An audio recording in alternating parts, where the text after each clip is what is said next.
Hello everyone, welcome to my YouTube channel. Friends, आज मैं आपको डिस्कस करने वाला हूँ स्टेटस फोर्स के बारे में। और जो भी लोग नए हैं चैनल पर वो चैनल को सब्सक्राइब करें। वीडियो हमारी पसंद है तो लाइक ज़रूर कीजिए और शेयर करना ना भूलें, क्योंकि यहाँ पर मैं आपको स्काडा के ऊपर जो भी हमारी प्रोग्रामिंग हो रही है उसकी वीडियोज़ लेकर के आ रहा हूँ। तो हमें मोटिवेट करने के लिए लाइक ज़रूर कीजिए और चैनल को सब्सक्राइब ज़रूर कीजिए। चलते हैं आज की वीडियो में। तो फटाफट मैं आपको बता देता हूँ कि what is status force. Status force क्या होता है। सबसे पहले आप जब विनसीसी फ्लेक्सिबल को ओपन करेंगे तो इनहेंस ऑब्जेक्ट के अंदर टूल विंडो में आपको स्टेटस फोर्स दिखाई देता है। स्टेटस फोर्स का मतलब है कि जैसे कि नाम से ही पता चल रहा है इसमें कि फोर्सफुली किसी स्टेटस को चेंज करना। ठीक है, फोर्सफुली क्यों करना है। In case of emergency you can use this status force. यहाँ पर क्या है, मैंने एक सिंपल एक स्विच लिया है और इससे एक मोटर को मैं ऑपरेट कर रहा हूँ। और दोनों ही इनपुट मैं आपको बताने वाला हूँ यहाँ पर हम किस तरीके से कंट्रोल करेंगे। इनपुट आपके डिजिटल इनपुट को भी और एनालॉग इनपुट को भी किस तरीके से कंट्रोल करेंगे। तो ये स्विच मैंने कहाँ से लिया है, टूल से, और यहाँ से मैंने इसको ड्रैग किया इस तरीके से।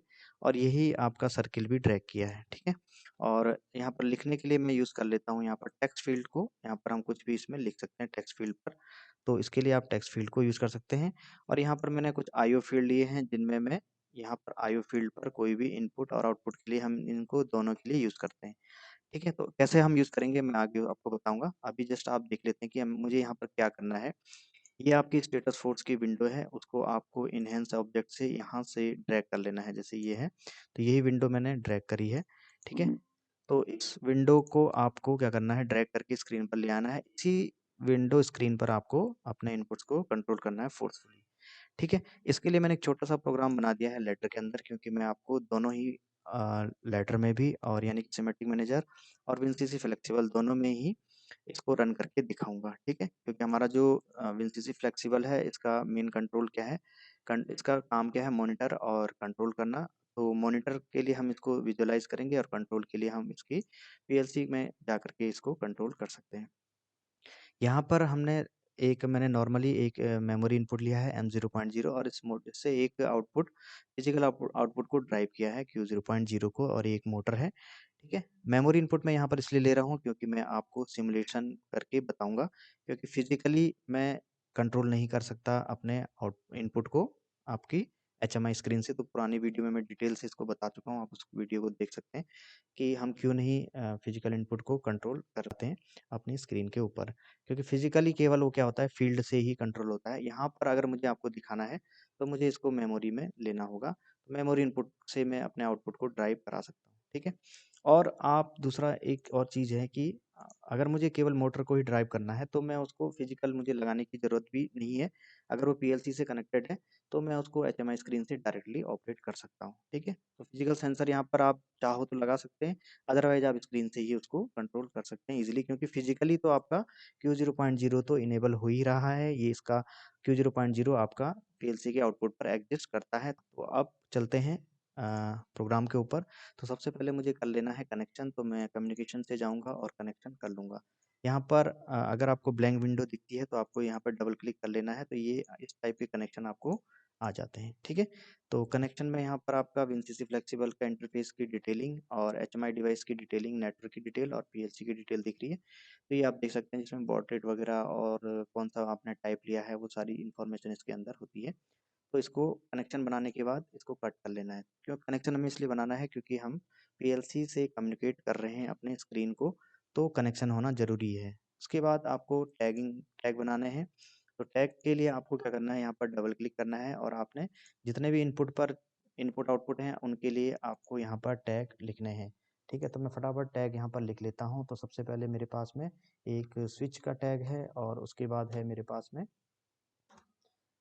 उसके बाद मेरे पास में है एक मोटर का टैग है, तो मैं फटाफट मोटर लिख देता हूँ। और उसके बाद एक इनपुट है, एक एनालॉग इनपुट है, एनालॉग इनपुट लिख देता हूँ। ठीक है, इनपुट है, कुछ भी हो सकता है आपका एनालॉग इनपुट में, जैसे आप प्रेशर का इनपुट देना चाह रहे हैं। ठीक है, या टेम्परेचर इनपुट आ रहा है, या कोई काउंटिंग आ रही है, काउंटर से कोई आउटपुट आ रहा है। ठीक है, जो आपके इंटीजर या वर्ड फॉर्मेट में आ रहा है वो आपका एनालॉग इनपुट होगा। ठीक है, फटाफट इसकी हम एड्रेसिंग भी कर लेते हैं। कनेक्शन ऑटोमेटिकली आ गया है, क्योंकि स्विच और मोटर आपके क्या है, बुलियन एड्रेस हैं। तो यहाँ से मैं इसको बुलियन पर सेलेक्ट कर लेता हूँ और फटाफट इसको भी सेलेक्ट कर लेते हैं। और ये दोनों क्या हैं आपके एनालॉग इनपुट, आपके इंटीजर एड्रेस होंगे। डेटा टाइप क्या होंगे इसके, इंटीजर होगा। ठीक है, तो यहाँ पर डेटा टाइप हम इंटीजर सेलेक्ट करेंगे क्योंकि आपके पास में जो इनपुट आ रहा है वो 0 1 2 3 4 5 इस टाइप से एक एनालॉग वैल्यू में आ रहा है। ठीक है, यहाँ पर फटाफट इसके एड्रेस रख देते हैं। तो यहाँ पर मैंने मेमोरी एड्रेस रखा है, तो मैं M0.0 और यहाँ पर फिजिकल एड्रेस रख देता हूँ Q0.0। और यहाँ पर मेरे पास में मेमोरी एड्रेस है अब देखिए MW0 मैंने यूज़ किया है, तो मैं यहाँ पर MW0 यूज नहीं करूँगा क्योंकि 0.0 पहले चैनल का बिट यूज़ कर चुका हूँ। तो यहाँ पर मैं यूज़ करूँगा MW2 और यहाँ पर यूज़ कर लूँगा MW4। ठीक है, तो क्यों मैं यूज़ नहीं कर सकता, एड्रेसिंग की मैंने एक वीडियो बनाई है, उस एड्रेसिंग वीडियो में आप देख सकते हैं कि यहाँ पर मैं इसको क्यों यूज़ नहीं कर सकता, क्योंकि MW0 में ही M0.0 का चैनल बिट होती है। ऑलरेडी वो अगर इंगेज है तो यहाँ पर मैं उसको नहीं लगा सकता MW0 को। ठीक है, तो यहाँ पर स्विच को मैंने एड्रेस दे दिया है 0.0, Q0.0 मोटर का एड्रेस आ गया है, एनालॉग का इनपुट एड्रेस आ गया है, आउटपुट एड्रेस आ गया है और सारी चीज़ें आ गई हैं। ठीक है, बाकी मुझे कुछ नहीं करना है। डेटा लॉग के बारे में मैं बाद में बताऊंगा, इसको भी मुझे अभी कुछ नहीं करना है।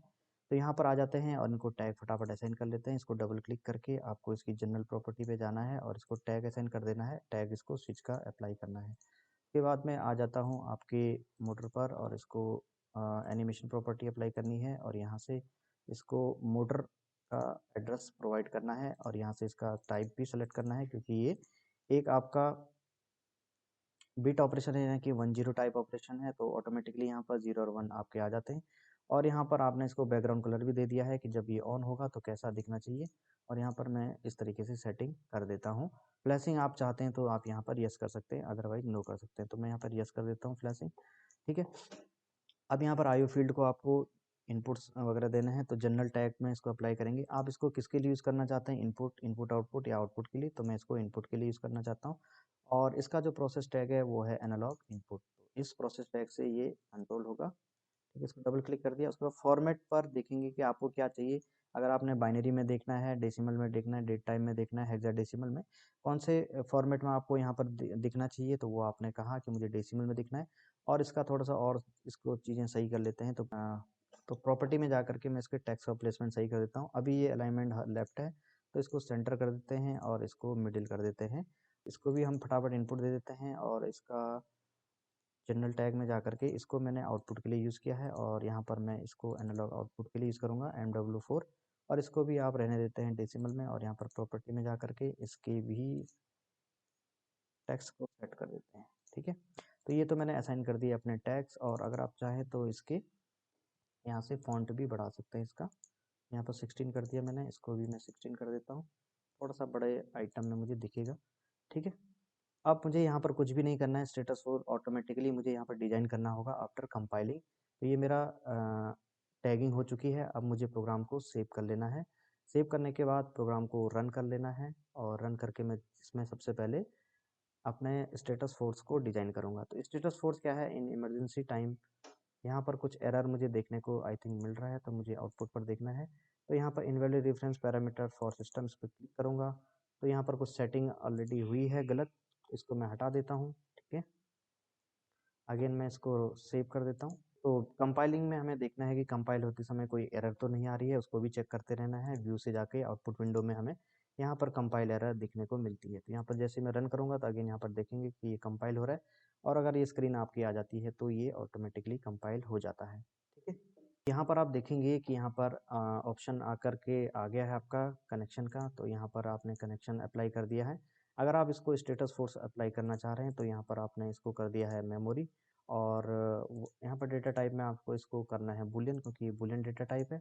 और यहाँ पर फॉर्मेट करना है बाइनरी। ठीक है, और एक और आपको दो कंट्रोल करने हैं, तो आपने कनेक्शन बना दिया है। और यहाँ पर टाइप में आप सेलेक्ट करेंगे मेमोरी का। और ऑफसेट में आपको सेलेक्ट करना पड़ेगा क्योंकि इसका जो एड्रेस है वो क्या है, 2 है, यानी कि MW2। तो यहाँ पर ऑफसेट दे देता हूँ 2। और यहाँ पर आपको इंटीजर पर सेलेक्ट कर लेना है और ये आपका रहेगा डेसिमल ही। ठीक है, तो स्टेटस फोर्स का यूज होता है फोर्सफुली आपके इनपुट को कंट्रोल करना। देखो होता क्या है दोस्तों कि अगर इन इमरजेंसी कंडीशन, आप इसको मानिए कि अगर ये फैक्ट्री के अंदर कोई स्विच लगा है और इससे मोटर आपकी क्या हो रही है, ड्राइव हो रही है। ठीक है, और इन केस किसी भी वर्कर के साथ कोई एक्सीडेंटल केस हो जाता है, तो उस टाइम इंटरवल पर कोई भी इस फिजिकल स्विच को ऑफ करने के लिए जाने तक नुकसान होने की संभावना हो सकती है। तो ऑपरेटर क्या करेगा, जो एचएमआई स्क्रीन पर इस सारे प्रोसेस को हमेशा मॉनिटर करता रहता है, वो क्या करेगा कि इस स्विच को फोर्सफुली क्या कर देगा, कंट्रोल करेगा, यानी कि विदाउट क्लिकिंग ऑन स्विच या विदाउट आपका जो फिजिकल सेंसर लगा है उसको ऑफ करे बिना। क्योंकि देखिए, जब तक फिजिकल सेंसर पर इनपुट आ रहा है वो आपकी मोटर को कंटिन्यूसली ऑन ही रखेगा। ठीक है, जो आपका फिजिकल सेंसर होता है उसके इनपुट पर जब तक कोई भी ऑब्जेक्ट डिटेक्ट हो रहा है, चाहे वो प्रॉक्सिमिटी सेंसर है, आईआर है, चाहे वो लाइट सेंसर है, वो कंटिन्यूसली आपकी मोटर को ऑन रखेगा। अगर आप उस सेंसर को बंद करते हैं तभी वो आप, यानी कि उसको डीएक्टिवेट करते हैं तभी मोटर आपकी ऑफ होगी यहाँ पर इन कंडीशन में। लेकिन अगर आपको शॉर्ट टाइम इंटरवल में इसको कंट्रोल करना है इन इमरजेंसी कंडीशन कि आपको एकदम से इसको बंद करना है, तो आपको स्टेटस फोर्स को यूज़ करना पड़ेगा। अभी मैं इसको सबसे पहले ऑन कर देता हूँ, तो आप यहाँ पर देखेंगे कि आपकी मोटर आपकी ऑन हो रही है। ठीक है, मोटर आपकी ऑन हो रही है। पीएलसी में भी हम यहाँ पर चेक करेंगे अपना, तो यहाँ पर आप देखेंगे कि आपकी यहाँ पर भी मोटर आपकी ऑन हो रही है। ठीक है, अगर मैं इसको ऑफ कर देता हूँ तो आपकी मोटर ऑफ हो गई। और यहाँ पर भी हम चेक करेंगे, पर प्रोग्राम में देखेंगे तो ये देखिए मोटर आपकी ऑफ हो गई है, यानी कि पूरा कंट्रोल आपका अभी एचएमआई के पास में है। यहाँ पर मेमोरी स्विच लगा है तो कंट्रोल में कर पा रहा हूँ अपने इनपुट को। अगर आप एज्यूम कीजिए कि आपके पास फिजिकल सेंसर है, फील्ड से ही वो कंट्रोल हो रहा है, तब आप यहाँ पर किसी भी तरीके का कंट्रोल नहीं कर सकते स्क्रीन के ऊपर। यहाँ पर इस बटन को आप प्रेस नहीं कर सकते अगर फिजिकल सेंसर लगा हुआ है। तो ये चीज़ ध्यान में रखिए दोस्तों, बहुत इंपॉर्टेंट है कि फिजिकल सेंसर को कभी भी एचएमआई से कंट्रोल नहीं किया जाता है। तो अब यहाँ पर मैं इसको 1 कर देता हूँ, अभी मोटर आपकी ऑन है। और अचानक से क्या हुआ कि आपको यहाँ पर कोई अलार्म आया, इमरजेंसी अलार्म आता है। अलार्म भी मैं आगे बताऊँगा आपको कैसे आता है। अचानक से अगर कोई इमरजेंसी कंडीशन आती है और आपको इस मोटर को कंट्रोल करना है, तो आप यहाँ पर कंट्रोल वैल्यू में इनपुट करेंगे 0, क्योंकि आप डिजिटल इनपुट को कंट्रोल कर रहे हैं। 0 करने के बाद इसको एंटर करना है और फोर्सफुली इसको अपडेट कर देना है। और आप यहाँ पर देखेंगे कि आपका जो मोटर है वो स्टॉप हो चुका है। और यहाँ पर आप मेन प्रोग्राम में भी देखेंगे कि मोटर आपका स्टॉप हो चुका है। विदाउट प्रेसिंग M0.0 और without activating this input, your motor will control by the status force. और यहाँ पर आप देखेंगे कि स्टेटस फोर्स द्वारा आपके मोटर को कंट्रोल कर दिया गया है। यानी कि इन इमरजेंसी कंडीशन आपने अचानक से कोई इमरजेंसी कंडीशन में आपने ज़बरदस्ती अपने मोटर को ऑफ करा दिया है, क्योंकि आपको उसको एकदम से ऑफ कराना विदाउट एनी डिले। ठीक है, अगेन इसको ऑन कर देंगे तो आप देखेंगे कि मोटर आपका दोबारा से ऑन हो गया है। और आप यहाँ पर भी चेक कर सकते हैं, मोटर आपका दोबारा से ऑन हो गया है। अभी मैंने यूज़ किया है आपका मूव ब्लॉक यूज़ किया है आपके एनालॉग इनपुट को दिखाने के लिए। तो यहाँ पर कुछ एनालॉग इनपुट मैं प्रोवाइड करूँगा और कुछ आउटपुट यहाँ पर आपको देखने को मिलेगा। तो एनालॉग इनपुट में आपका कहीं कोई भी इनपुट हो सकता है, जैसे काउंटर से नंबर ऑफ ऑब्जेक्ट्स जो काउंट होकर के आ रहे हैं उनका इनपुट इस पर आ रहा है। कोई प्रेशर सेंसर का इनपुट आ रहा है, टेम्परेचर सेंसर का इनपुट आ रहा है, कुछ भी आ रहा है, कोई एडिशनल ब्लॉक से आ रहा है, कोई कंपैरेटर से आ रहा है, या कोई भी फंक्शन आ रहा है। ठीक है, कहीं से भी आ रहा है, इंटीजर फंक्शनों से कोई इनपुट आ रहा है, तो वह यहाँ पर आप चेक कर सकते हैं। और इसी तरीके से आपको एनालॉग इनपुट भी कंट्रोल करना है। फॉर एग्जांपल यहाँ पर स्टार्टिंग 0 से करता हूँ, तो एनालॉग इनपुट भी मुझे कंट्रोल करना है। तो यहाँ पर अभी वैल्यू है 0, मैं यहाँ पर कुछ वैल्यू एंटर कर देता हूँ 120। तो आप यहाँ पर देखेंगे कि एनालॉग वैल्यू को एक इनपुट चला गया है 120। ठीक है, तो एनालॉग वैल्यू का जो इनपुट है आपका कुछ भी हो सकता है, जैसे टाइमर से आने वाला आउटपुट है उसको आपने किसी ब्लॉक को इंसर्ट करना है, वो इनपुट हो सकता है। कोई प्रेशर सेंसर से आने वाला आउटपुट है उसको आप ले सकते हैं। टेम्परेचर से आने वाला कोई आउटपुट है उसको ले सकते हैं। और किसी ब्लॉक में आपको इंसर्ट कराना है वो आउटपुट यहाँ पर हो सकता है। फॉर एग्जांपल यहाँ पर रॉन्गली आपको लगता है कि कोई इनपुट आ गया है, उसको आपको फोर्सफुली अपडेट कराना है बिना अपने इनपुट पर जाए हुए, तो आप यहाँ पर से डायरेक्टली स्टेटस फोर्स से इसको कंट्रोल कर सकते हैं। सबसे पहले मैंने यहाँ पर कनेक्शन बना लिया है टाइप एम ऑफसेट 2, क्योंकि एड्रेस है मेरा MW2, तो यहाँ पर ऑफसेट आ जाएगा 2।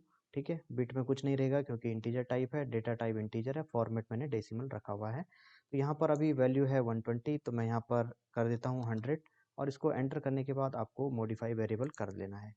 आप देखेंगे कि यहाँ पर आपका इनपुट चेंज हो गया है, इसी के अकॉर्डिंग आपका आउटपुट भी चेंज हो गया है। और फील्ड में भी देखेंगे आपके यहाँ पर आपका मूव ब्लॉक में MW2 चेंज हो गया है। इस तरीके से आप अपने इनपुट को फोर्सफुली ऑपरेट कर सकते हैं। So this is all about your status force. तो आई होप कि आपको वीडियो पसंद आया होगा। वीडियो पसंद आई तो लाइक कीजिए, सब्सक्राइब कीजिए और शेयर करना ना भूलिए। Thank you very much.